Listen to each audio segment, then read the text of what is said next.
Pemirsa, Zionis Israel mengklaim telah membunuh pemimpin tertinggi Hamas, Yahya Sinwar, yang menggantikan Ismail Haniyeh. Israel mengumumkan bahwa Yahya Sinwar tewas dalam baku tembak dengan militer Israel di Gaza.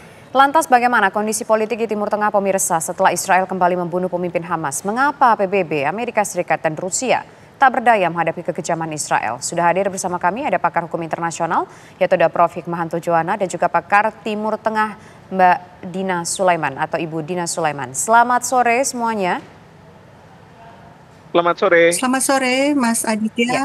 Mbak Pertama, Tisa. saya ingin menuju ke Mbak Dina terlebih dahulu. Akankah pembunuhan Yahya Sinwar ini akan membuat perang di Timur Tengah ini semakin memanas, Mbak Dina? Ya, menurut saya kejadian ini, apalagi juga video yang tersebar luas itu justru meningkatkan spirit para pejuang kemerdekaan Palestina ya. Dan dalam sejarah para pejuang kemerdekaan Palestina ini sudah banyak sekali tokoh-tokohnya yang gugur dibunuh oleh Israel, tapi mereka tetap bertahan. Sudah 76 tahun Israel menjajah Palestina, dan para pejuang kemerdekaan ini juga tidak pernah berhenti untuk memperjuangkan kemerdekaannya. Tapi mungkin juga saya perlu tambahkan juga, sampai saat ini itu Hamas belum confirm ya. Padahal biasanya Hamas itu selalu memberitahukan, selalu mengumumkan siapa saja pejuangnya yang gugur dalam pertempuran. Tapi saya cek barusan di channel Telegram Hamas masih belum ada pernyataan resmi sebenarnya. Apa menurut Mbak Dina yang membuat dari Hamas sendiri sampai sekarang belum confirm dan belum mengumumkan secara resmi mengenai peristiwa ini meskipun sudah dideklarasikan oleh Israel?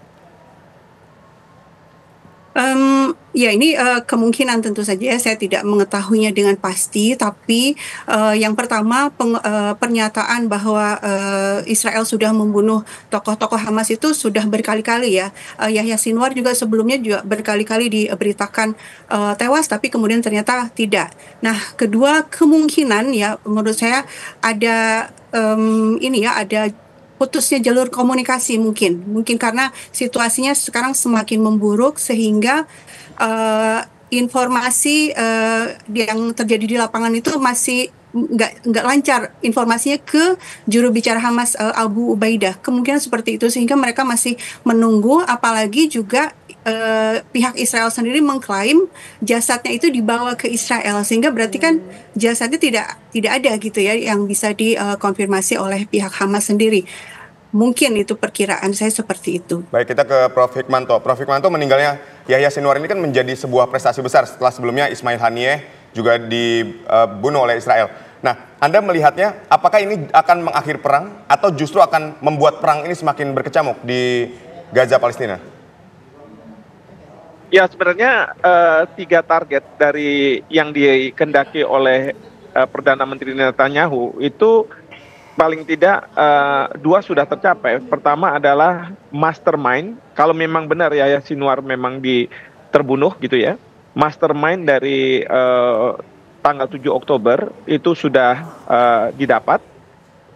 Kedua, bahwa Gaza boleh dikatakan sekarang lumpuh dalam artian bahwa dari Hamas tidak bisa melakukan serangan-serangan ke Israel. Nah, masih satu lagi sebenarnya, yaitu sandera. Karena Israel menghendaki pembebasan dari sandera. Nah, pertanyaannya adalah apakah dengan pemimpin Hamas, Yahya Sinwar ini sudah dibunuh, atau mungkin saja ada klaim dari pihak Israel bahwa Yahya Sinwar ini terbunuh, itu membuat Hamas, pengikut-pengikut Hamas itu akan seolah-olah menyerah begitu ya. Tapi ini masih perlu dikonfirmasi karena yang saya ikuti beritanya bahwa Yahya Sinwar ini tidak ditargetkan. Jadi ini kebetulan saja, dari pihak Israel melakukan serangan, lalu kemudian ada drone dan kemudian di situ ada mungkin muka yang mirip dengan Yahya Sinwar. Lalu menurut Israel sedang dilakukan konfirmasi terkait dengan sidik jarinya dan lain sebagainya. Nah, sekali lagi, apakah ini taktik dari Israel untuk menunjukkan pada pengikut Hamas bahwa mereka telah mampu untuk melumpuhkan Yahya Sinwar dengan membunuhnya? Nah, ini yang kita tidak tahu. Harapannya mungkin adalah perang akan segera selesai kalau misalnya target-target yang sudah dicanangkan oleh Israel sejak awal itu tercapai.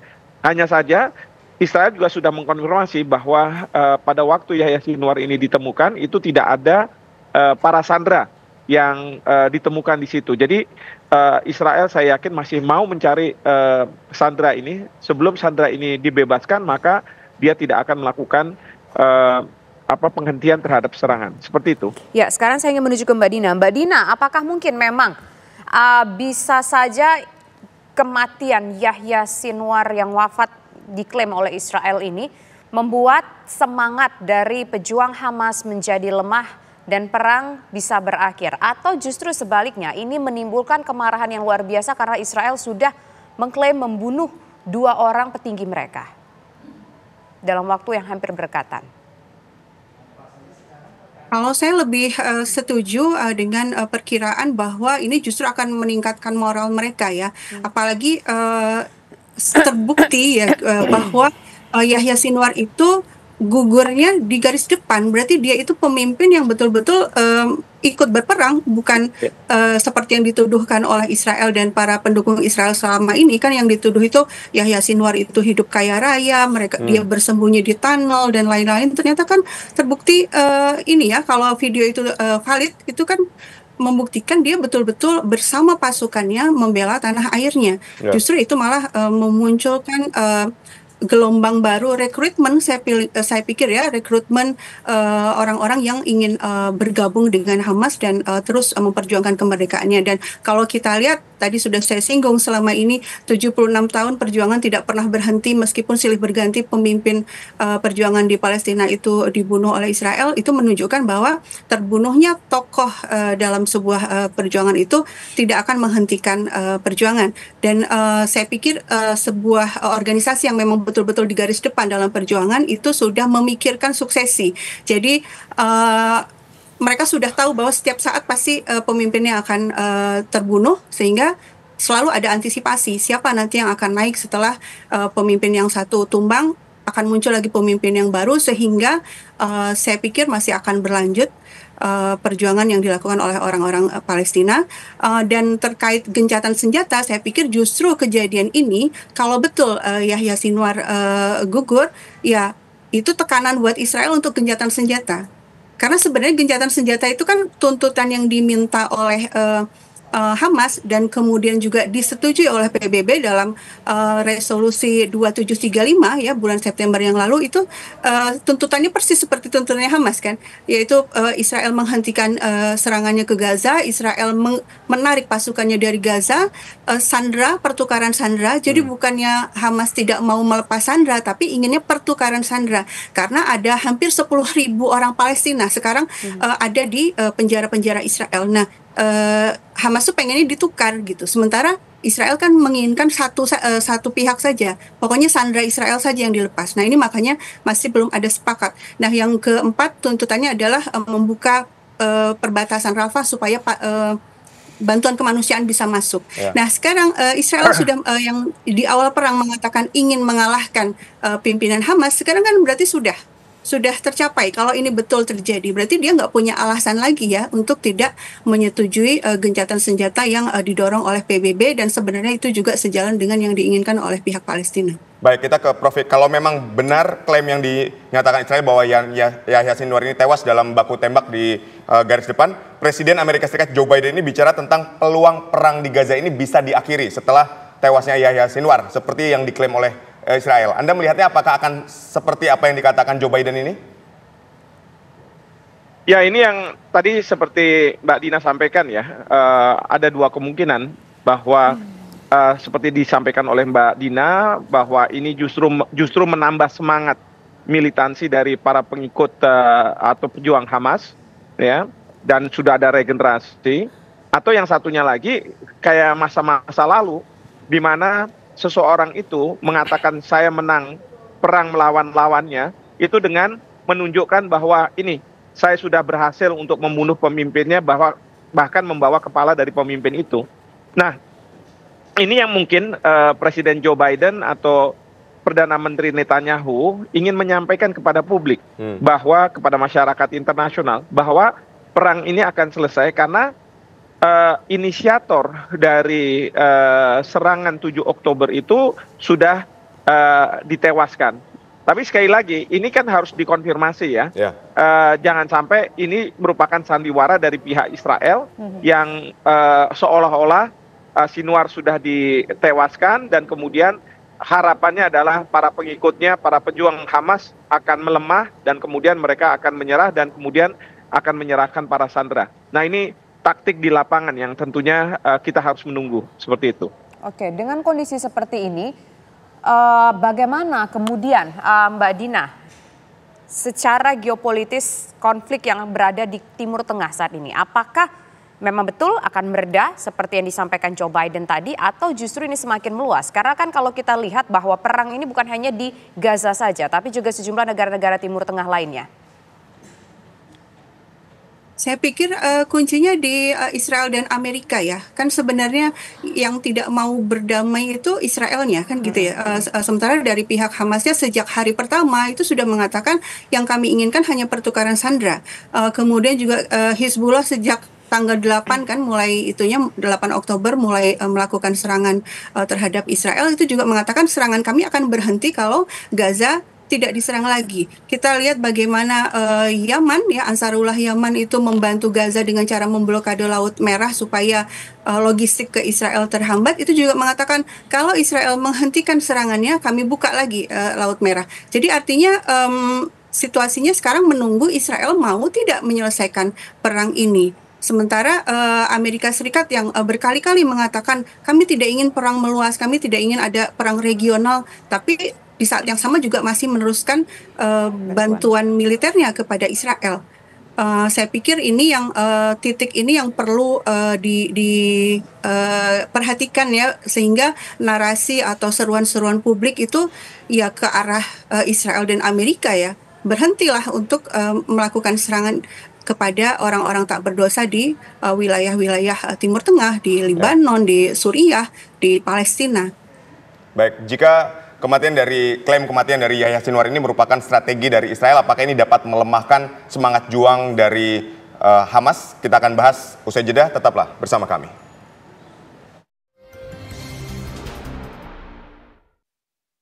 Kita menuju ke Prof.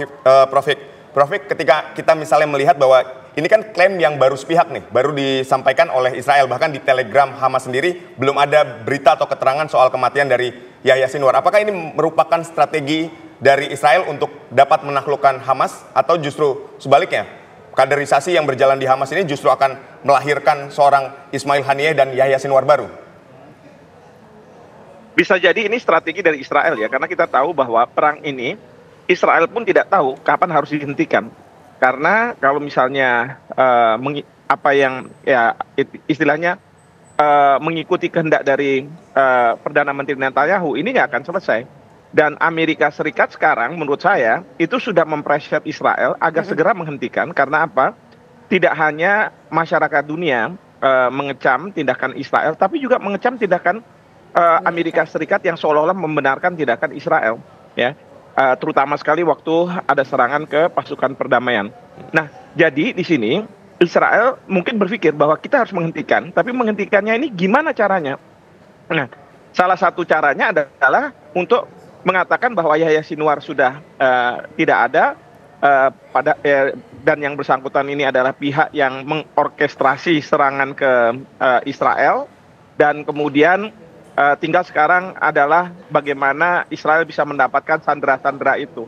Karena mungkin juga Israel secara ekonomi, secara militer itu sudah sangat jauh menurun sekali ya dari sebelum perang gitu ya. Nah, ini yang harus ada way out-nya ya, way out-nya itu seperti apa. Nah, menurut saya seperti itu. Tapi dari sisi Hamas bukannya tidak mungkin bahwa ini justru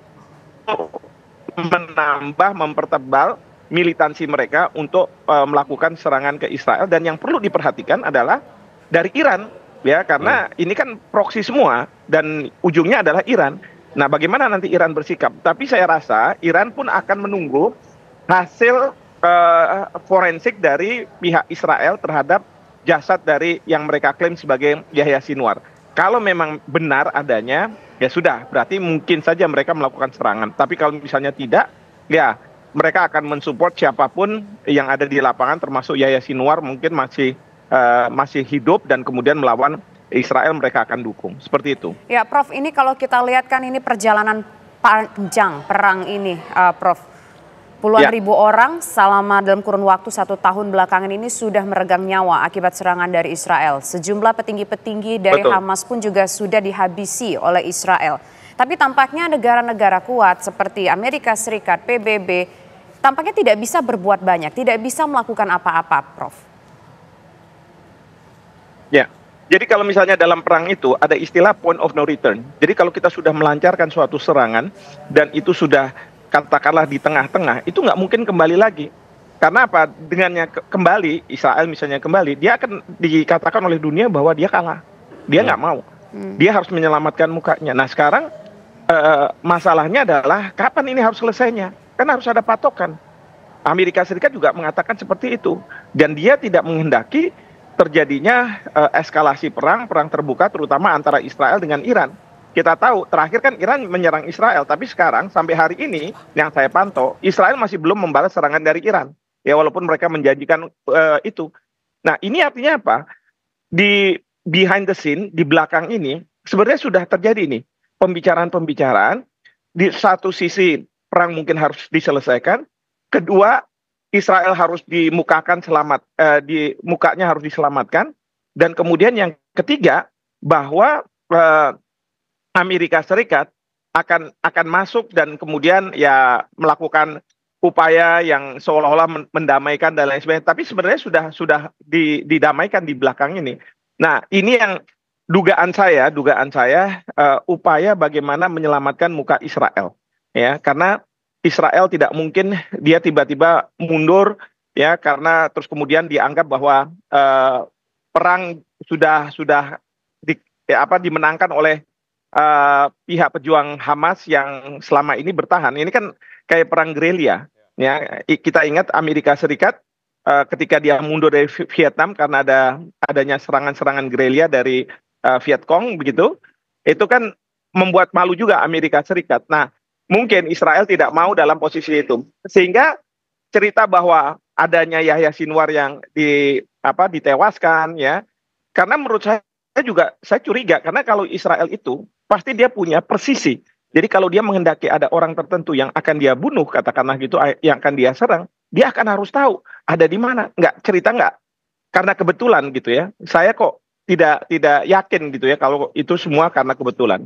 Seperti itu. Baik, kita ke Mbak Dina. Mbak Dina kan ketika kita berbicara sosok Yahya Sinwar ini adalah orang yang paling ditakuti oleh Israel. Nah, Anda melihat ketika memang betul, katakanlah memang klaim yang disampaikan oleh Israel betul, berarti kan harus ada kaderisasi di dalam Hamas gitu. Kita lihat bahwa Hamas ini termasuk yang sangat luar biasa bagus ya ketika melakukan kaderisasi. Ismail Haniyeh terbunuh, tidak lama ada sosok Yahya Sinwar. Nah, bagaimana dengan proses kaderisasi di Hamas sendiri Anda lihat saat ini? Kalau melihat sejarahnya gitu ya, Hamas itu kan berkali-kali para pemimpinnya terbunuh dan selalu ada penggantinya gitu ya. Dengan cepat ditentukan penggantinya dan yang saya dengar ada saudaranya ya, saudara Yahya Sinwar yang kemungkinan akan menggantikan seandainya betul beliau terbunuh ya, Muhammad Sinwar. Itu yang saya baca sekilas di beberapa akun gitu ya. Dan menurut saya yang namanya pejuang kemerdekaan, baik itu Hamas ataupun dimanapun ya, perjuangan kemerdekaan itu adalah sebuah ide, nggak akan mati oleh tekanan, oleh pembunuhan, atau oleh senjata yang luar biasa kuat. Kita lihat bagaimana gerilyawan di berbagai bangsa yang terjajah, termasuk kita dulu Indonesia, kita kan melawan kekuatan yang sangat besar. Ya, istilahnya dulu kita pakai bambu runcing, tapi kita tetap berjuang kan dulu untuk meraih kemerdekaan. Jadi yang namanya ide kemerdekaan itu tidak akan pernah mati, dan bangsa terjajah pasti akan dengan cara apapun akan terus melanjutkan perjuangannya. Oke, baik. Terima kasih Mbak Dina Sulaiman dan terima kasih juga Prof. Hikmahanto sudah bergabung bersama kami. Selamat petang semuanya.